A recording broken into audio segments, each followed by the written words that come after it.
dan melakukan pencegahan terhadap kejadian infeksi di rumah sakit. Jadi BOP ini yang nanti akan investigasi, yang akan melakukan pengendalian terhadap kejadian infeksi yang terjadi di rumah sakit Gunung Jati. Nanti akan disampaikan seperti apa aja kejadian infeksi yang terjadi, terutama untuk gangguan dan gejala kalian nanti akan disampaikan. Baik, Bapak Ibu, untuk itu akan kami serahkan kepada teman-teman dari PPI itu pengendalian infeksi. Ya. Nanti kalau Bapak Ibu mau bertanya, silakan mengajukan tangan pada arah sana. Ya, saya serahkan kepada Pak Ibu.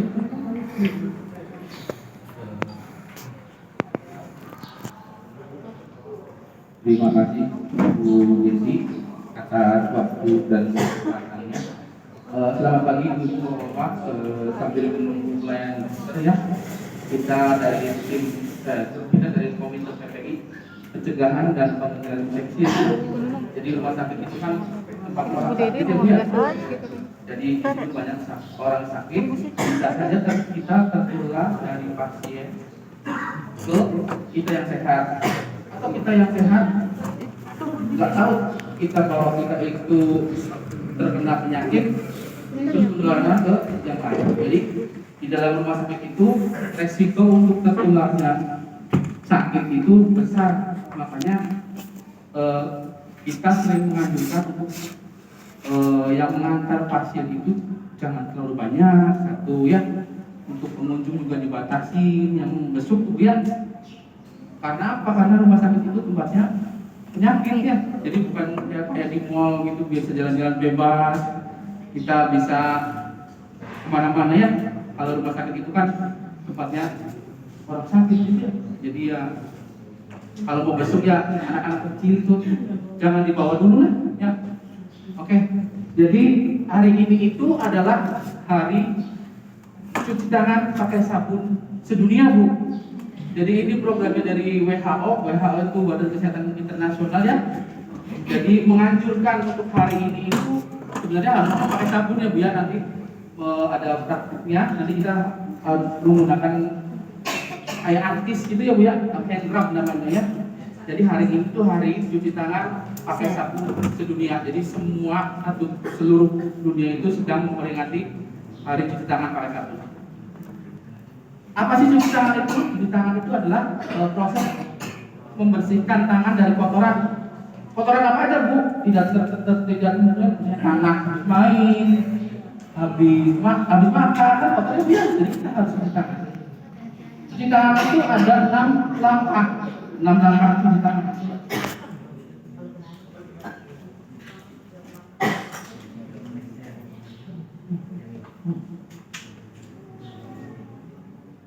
Enam langkah cuci tangannya Bu. Apalagi kalau misalnya ibu-ibu ke pasar ya, kayak gini tadi ada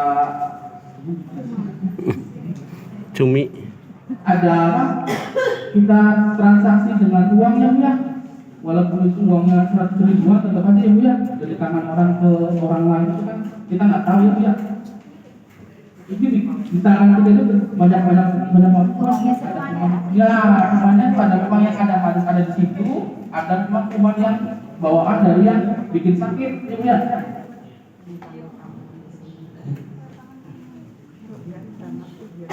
Kapan sih kita harus mencuci tangan? Saya bilang tadi ya, pada saat tangan terlihat kotor itu harus melakukan kebersihan tangan atau cuci tangan, memakai sabun dan air. Harus ada airnya Bu.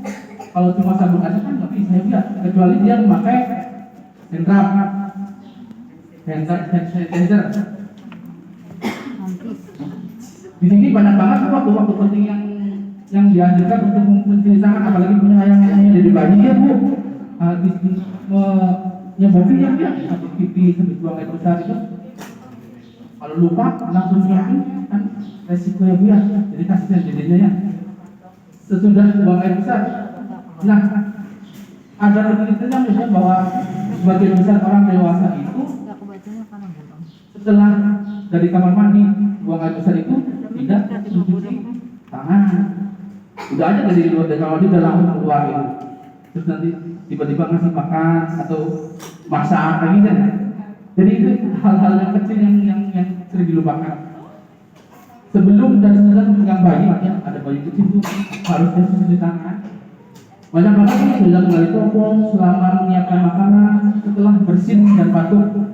Jadi kalau bersin memakai tangan itu kita harus melakukan kebersihan tangan atau cuci tangan. Kan kalau sekarang batuk dan bersin harus begini ya Bu ya. Kita memakai bagian dalam atau kalau kita ada aman ya Bu ya. Tapi maskernya harus diganti karena ya udah terasa ya basahnya dia kalau batuk bersin dia. Setelah menyentuh mata, hidung dan mulut, misalnya habis apa Bu? Habis mengupir, iya kan? Lupa ya, habis mengupir pegang bakwan makan gitu ya. Makanya kita harus sedia ini di dalam tas kita ya, kalau bisa sedia hand sanitizer ya. Setelah menyentuh permukaan benda termasuk, nah di rumah sakit kan banyak nih Bu, kayak di ini tempat kuman banyak banget nih. Kalau kita nggak bisa aja, kita bawa ke rumah nanti ya. Belum merawat seseorang yang sedang sakit diare atau muntah-muntah, sebelum dan sesudah merawat luka, setelah menyentuh hewan ternak ya, kayak kucing gitu, ada yang pelihara kucing di rumahnya, ayam, benar ya. Setelah membuang sampah atau membuang sampah, jika tangan terlihat kotor dan berminyak, sebelum dan sudah mengunjungi teman di rumah sakit tuh. Nah, jadi setelah kita dari rumah sakit, mandi Bu, mandi kalau bisa. Iya, ya, kotor ya. Maksudnya lingkungan orang sakit, bukan lingkungan orang yang sehat ya. Apalagi ini dari bayi.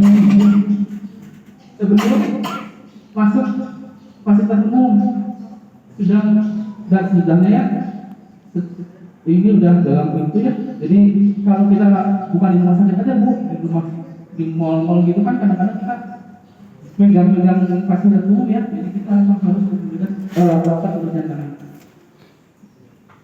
Kebersihan tangan itu adalah dengan air sabun dan atau dengan cairan yang berbasis alkohol. Yang saya sudah bilang sama aja tadi. Kalau menggunakan sabun kalau bisa sabunnya sabun antiseptik. Kalau sabun biasa kalau yang mungkin dia pakai sabun. Karena kuman-kuman itu dengan cairan sabun itu dia akan lemah ya ini. Kalau memakai air mengalir itu kalau kita tangan terlalu kotor, kalau misalnya dari tanah atau berminyak atau dimakan atau kotor ya. Kalau tidak kotor kita bisa menggunakan hand sanitizer.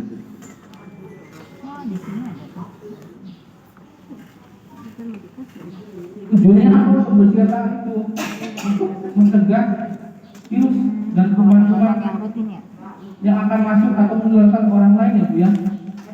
Karena kadang-kadang habis pegang ini, kadang-kadang kita tutup mata atau lupa masukin ke mulut gitu ya. Jadi kumannya akan masuk ke kita ya. Karena apalagi sekarang pandeminya belum dinyatakan selesai ya Bu ya. Masih harus memakai masker, cuci tangan, harusnya menjaga jarak. Nah, yang penting kita sekarang kalau di dalam ruangan itu harus memakai masker. Kemarin kan dari Pak Jokowi bilang katanya kalau di luar banget tapi dengan udara bebas ya bisa melepas masker. Tapi kalau tetap di sini tetap harus memakai masker. Di angkutan umum kan fungsinya sama di ruang tertutup ya. Jadi masih tetap harus memakai masker. Ini ada dua cara ya, misalkan dengan sanitizer yang biar berbasis alkohol dan menggunakan hand wash dan masih cuci tangan menggunakan air mengalir dan sabun. Untuk waktunya, jadi ada waktunya Bu, supaya kuman-kumannya itu benar-benar hilang ya. Ada waktunya, jadi dengan waktu yang untuk hand sanitizer itu 20 sampai 30 detik. Untuk yang hand wash air mengalir itu 40 sampai 60 detik. Jadi gimana ngitungnya Bu? Masa harus ganti jam kan enggak ya? Jadi pakai hitungan tangan. Kalau yang hand scrub itu, hand sanitizer itu 4 kali hitungan, 1, 2, 3, 4. Kan kita nggak mungkin ganti jam ya. Jadi 4 kali hitungan. Nah kalau untuk hand wash itu 8 kali hitungan, 4 kali hitungan pada saat memakai sabunnya, 4 kali hitungan pada saat membilas dengan airnya.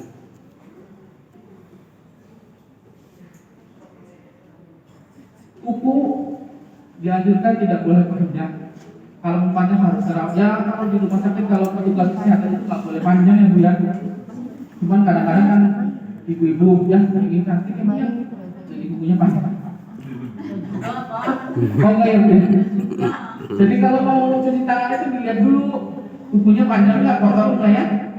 Terus aksesoris dilepas. Jangan cincin itu sebenarnya banyak kumannya dari pasar, dari rumah sakit itu di belakang cincinnya tuh.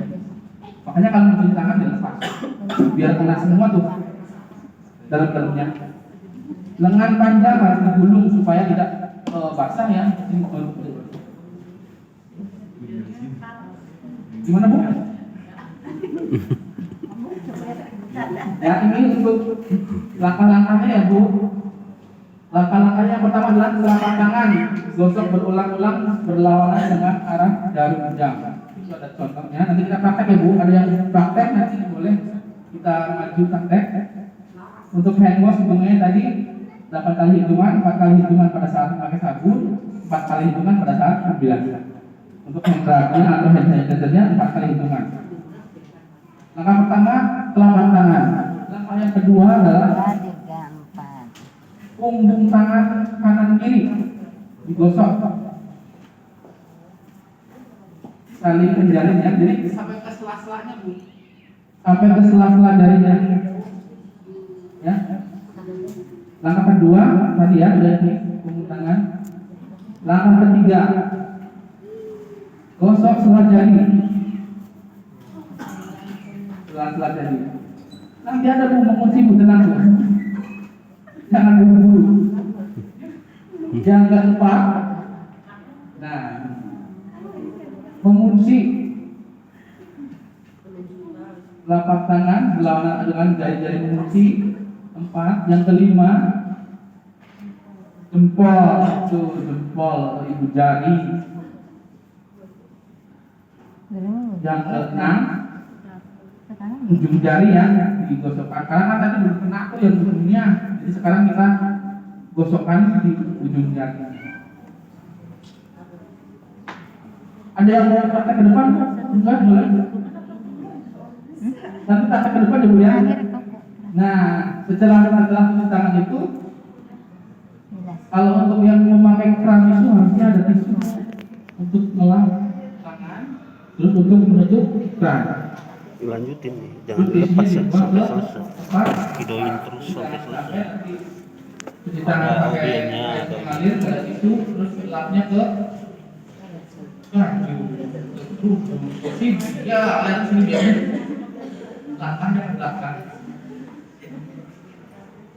Ya, jadi ini ada, kalau ini 5 momen untuk cuci tangan ini ada di untuk di perawatan rumah sakit ya, tapi kalau untuk di perjalanan itu, kalau tadi yang tadi awal tadi yang banyak tadi diantaranya adalah setelah berkunjung ke rumah sakit ya, kalau habis nengok pasien itu harus kebersihan tangan. Karena apa? Karena kita kan nggak sadar itu barang-barang di rumah sakit itu Bu, apalagi saya habis kontrol nih langsung keluar dari sini ada fasilitas begini kan banyak nih di bawah ya, langsung kebersihan tangan.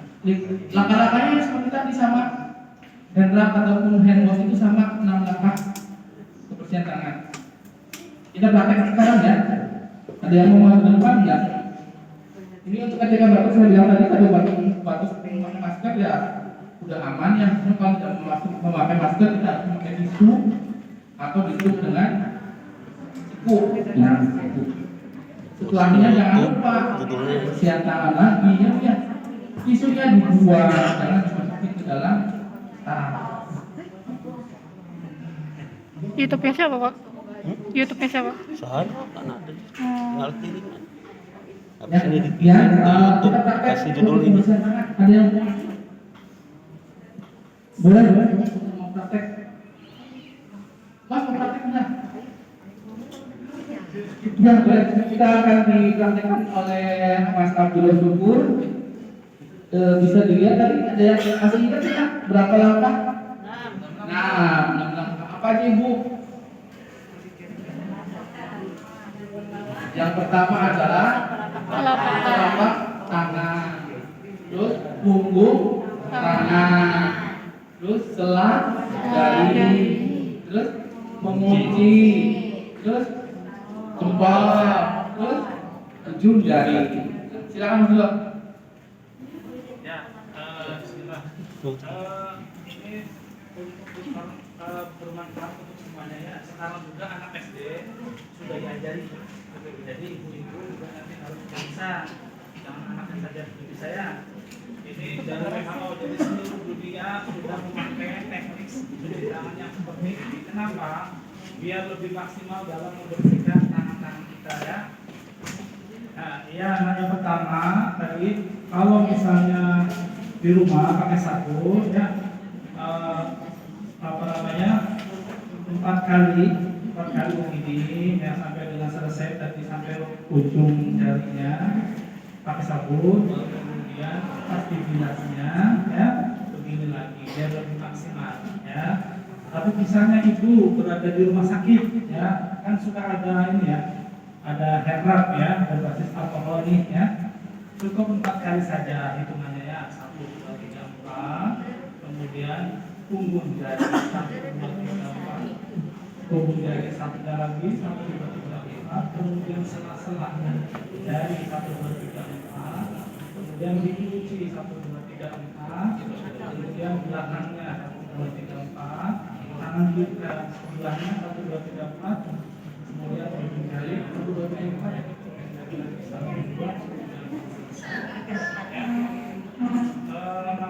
bareng-bareng ya, bareng-bareng kita praktekkan ya biar nanti bisa ya, karena kami dari rumah sakit punya kewajiban memberikan edukasi kepada bapak ibu dan agar kita semua bisa terhindar dari penyakit yang disebabkan karena tangan kita yang kotor ya. Jadi semua ya. Mulai ya. Iya. 1, 2, 3, 4. 1, 2, 3, 4. Tangan satu ya. 1, 2, 3, 4. Salah cerabu. 1, 2, 3, 4. Mengunci 1, 2, 3, 4. 1, 2, 3, 4. Ayo gas motor. 1, 2, 3, 4. Ujung jari 1, 2, 3, 4. Satunya lagi 1, 2, 3, 4. Selesai. Diulang. Sama Bu ya. Diulang lagi. Coba diulang lagi. Kita mulai ya. Sudah ada ya. Telapak tangan 1, 2, 3, 4. 1, 2, 3, 4. Tangan satunya 1, 2, 3, 4. Sela-sela jari 1, 2, 3, 4. Mengunci 1, 2, 3, 4. Jempolnya 1, 2, 3,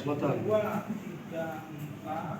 Tangan satunya 1, 2, 3, 4. Ujung jari 1, 2, 3, 4. Satunya lagi 1, 2, 3, 4. Selesai.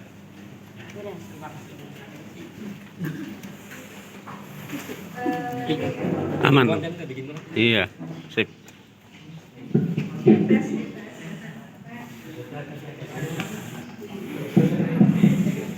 Ya, kami ingin untuk melihat bagaimana yang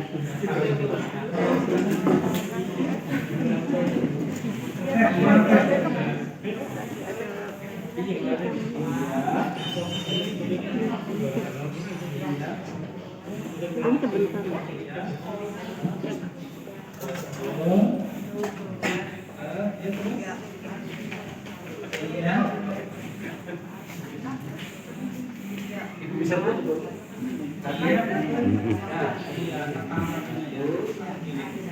terima kasih banyak. Tepuk tangan.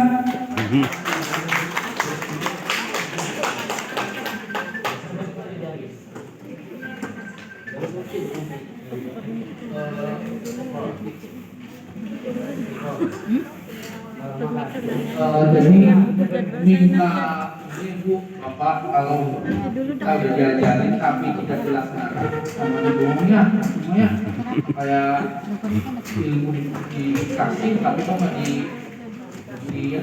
dikerjakannya sia-sia. Saya udah menjalankan yang baik ya, ibu silakan jalankan yang baik ke yang lain. Insya Allah kan pahalanya sambung tuh ya. Kalau misalnya saya ngajarin sekarang, oh udah apa, tapi tidak dikerjakan, lupa lagi pasti. Ya, jadi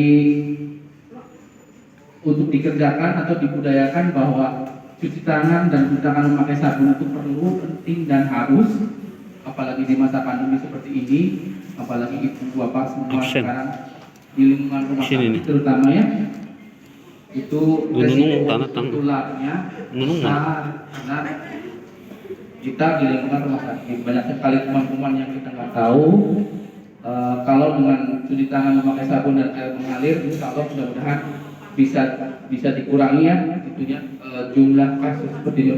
Jadi dengan cuci tangan memakai sabun ataupun dengan memakai hand sanitizer itu bisa mengurangi angka kejadian infeksi di rumah sakit. Itu ada penelitiannya ibu bapak semuanya. Jadi minta tolong setelah diberikan apa tadi? Ya, penyuluhan ini ya Bu ya, tolong dibudayakan. Kan dari kita ya kalau kayak gitu kan bukan saya nyuruh, ayo gitu. Kalau kita udah dapat ilmunya, kita kerja. Seperti itu. Jadi saya ingin mengingatkan bahwa jangan takut untuk diingatkan, jangan takut untuk mengingatkan ke sana terus nggak apa-apa. geser sana itu belum. Jadi misalnya kita lagi salah diingatkan, Sebelah sana belum absen. Itu aja. Terima kasih. Saya kembalikan ke Ibu Desi. Terima kasih teman-teman dari terima kasih ya. Ini merupakan ilmu bermanfaat ya buat bapak ibu kita semua. Ya terutama untuk yang makanya ini di poli bedah ini juga terkait dengan risiko kejadian infeksi. Biasanya untuk di poli ini banyak pasien-pasien yang ada perawatan luka ya bapak ibu ya. Jadi kalau pada saat melakukan perawatan luka, jangan lupa untuk sebelum melakukan perawatan luka cuci tangan, ya, cuci Kecuali tangan pakai sarung tangan. sabun, ya, seperti yang tadi sudah dicontohkan. Ya, tadi diingatkan juga kalau bisa yang menggunakan aksesoris cincin, gelang untuk yang melakukan perawatan luka dilepas dulu pada saat cuci tangan. Ya, mungkin bapak ibu ada yang punya pakai cincin. Kalau dibuka cincinnya, dia bagian dalamnya kadang-kadang ada yang sudah berjamur ya, ya sudah dijauh. Nah itu kalau memang bapak ibu sering pakai, sering juga dicuci, disikat tuh cincinnya, ya, aksesorisnya, ya, perhiasannya itu, ya. Kemudian dan pada saat perawatan luka, kalau bisa cincinnya jangan dipakai dulu, nanti setelah perawatan luka, kemudian cuci tangan, ya, cuci tangan lagi, baru dipakaikan lagi perhiasan. Kalau memang bapak ibu, apalagi kalau bapak-bapak yang pakai cincin batu akik, ya, ada nggak bapak ibu ya, banyak yang gitu ya. Jadi sering dibersihkan, ya, karena kemudian bapak ibu yang mempunyai anak kecil, bayi, ya, itu sebelum pegang bayi, ya, cuci tangan, atau misalnya setelah membersihkan pada ganti celana bayinya, ya, jadi cuci tangan dibiasakan. Sebelum menyentuh makanan, cuci tangan. Dan juga jangan lupa yang habis berpergian keluar, ya, masuk ke dalam rumah, biasakan bapak ibu langsung cuci tangan, ya. Apalagi kalau misalnya masih punya anak sekolah di rumah, ya, pulang dari sekolah anaknya langsung, ya dek, bukan sepatunya cuci tangan, cuci kaki, ganti bajunya, ya, langsung ganti baju, gitu ya. Kemudian bapak ibu yang harus bepergian apalagi dari rumah sakit sebaiknya juga ganti bajunya, ya, karena kita tidak tahu yang ada di sekitar kita, gitu ya. Jadi ya semua di udara ini banyak sekali kumannya, gitu ya. Begitu juga dengan masker ya. Masker sebaiknya itu berapa jam? 4 jam sekali diganti. Kalau 4 jam sekali berarti kalau misalnya Bapak Ibu dari rumah sakit sudah langsung ganti ya. Untuk misalnya sore atau nanti berangkat lagi kalau bisa pakai yang baru gitu ya, pakai yang baru lagi. Kemudian masker yang habis dipakai jangan langsung digantung kemudian nanti dipakai lagi, ganti Ibu ya, sebaiknya diganti, apalagi kalau Ibu yang sedang batuk, sedang pilek, nah itu sebaiknya sering diganti ya. Jadi masker itu sebaiknya dia maksimal penggunaannya 4 jam ya.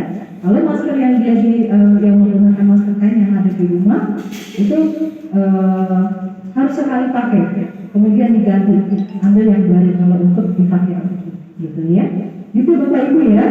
Jadi kemudian diingatkan lagi, memang kadang-kadang kejadian infeksi juga sering kami temukan di poliklinik untuk pasien-pasien yang perawatan bedah ya.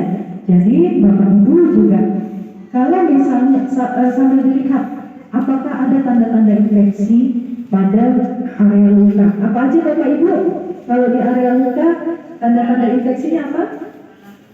Bernanah, terus apa lagi? Apa lagi?